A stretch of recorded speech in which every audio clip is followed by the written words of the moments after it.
हमारी संस्कृति, हमारे संस्कार सदा रहें हमारे साथ। सब्सक्राइब करें तिलक। श्री राम और माता सीता का स्वयंवर भारतीय इतिहास और पौराणिक कथाओं में एक ऐसा प्रसंग है जिसमें रोमांच, रहस्य और दैवीय शक्ति का अद्भुत संगम है। ये केवल एक विवाह की कहानी नहीं है, बल्कि प्रेम, धर्म और न्याय की स्थापना का भी प्रतीक है।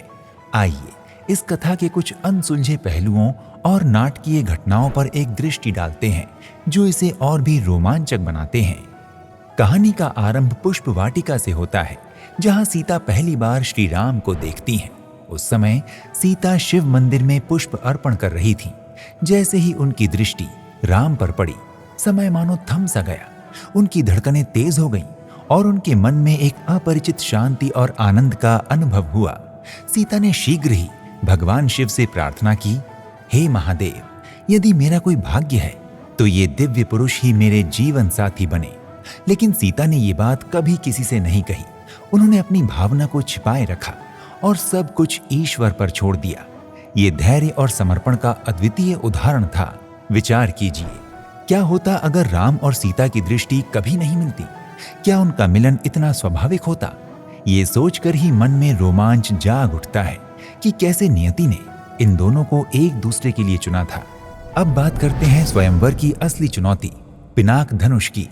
ये कोई साधारण धनुष नहीं था, बल्कि महादेव का धनुष था, जिसका उपयोग उन्होंने त्रिपुरासुर के संहार के लिए किया था। इसकी दिव्यता और शक्ति का कोई मोल नहीं था। मिथिला के राजा जनक ने यह धनुष एक दिव्य यज्ञ के द्वारा प्राप्त किया था। स्वयंवर की शर्त ये थी कि जो भी इस धनुष को उठाकर इसकी प्रत्यंचा चढ़ाएगा, वही सीता से विवाह कर सकेगा। सोचिए, जब ये घोषणा सभा में की गई तो वहां उपस्थित शक्तिशाली योद्धाओं और राजाओं की मन स्थिति क्या रही होगी।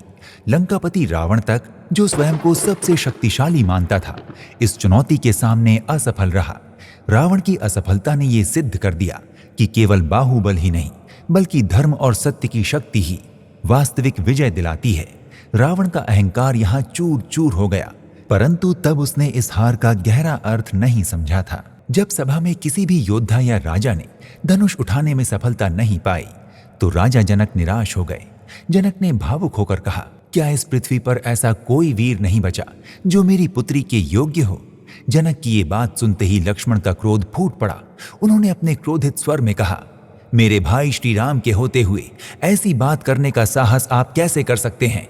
मेरे भाई जैसा वीर इस धरा पर कोई नहीं है। ये सुनते ही गुरु विश्वामित्र ने शांतिपूर्वक श्री राम की ओर देखा और बोले, राम, अब समय आ गया है।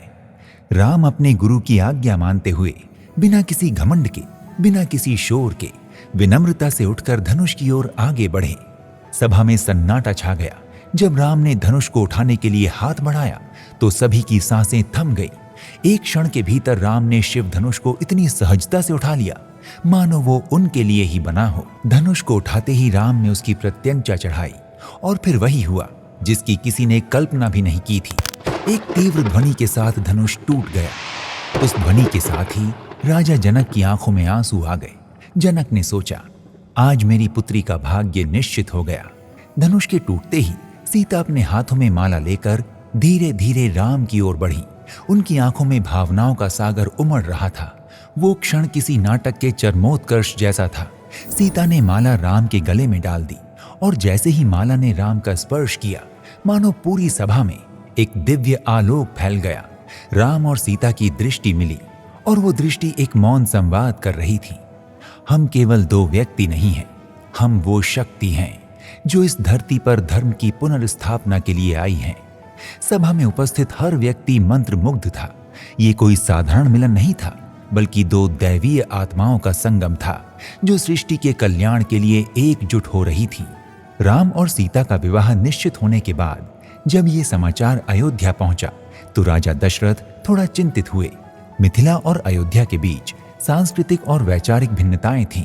मिथिला एक साधारण और ज्ञान विज्ञान से भरा राज्य था, जबकि अयोध्या एक विशाल और संपन्न साम्राज्य था। दशरथ सोचने लगे, क्या यह विवाह हमारे परिवार के लिए उचित होगा? लेकिन गुरु वशिष्ठ और विश्वामित्र ने इस विवाह की दिव्यता और आवश्यकता को समझाया। उन्होंने बताया कि यह विवाह केवल दो परिवारों का नहीं, बल्कि दो शक्तियों का मिलन है। ये मिलन धर्म, सत्य और प्रेम की नींव पर आधारित है, जो आने वाले युगों के लिए आदर्श बनेगा। स्वयंवर का ये प्रसंग केवल एक नाटकीय घटना नहीं थी, ये प्रेम, धर्म और शक्ति का संगम था। राम और सीता के मिलन ने ये सिद्ध कर दिया कि जब सत्य और धर्म की शक्ति एक साथ आती है तो कोई भी चुनौती, चाहे वो कितनी भी कठिन क्यों ना हो, उसे पार किया जा सकता है।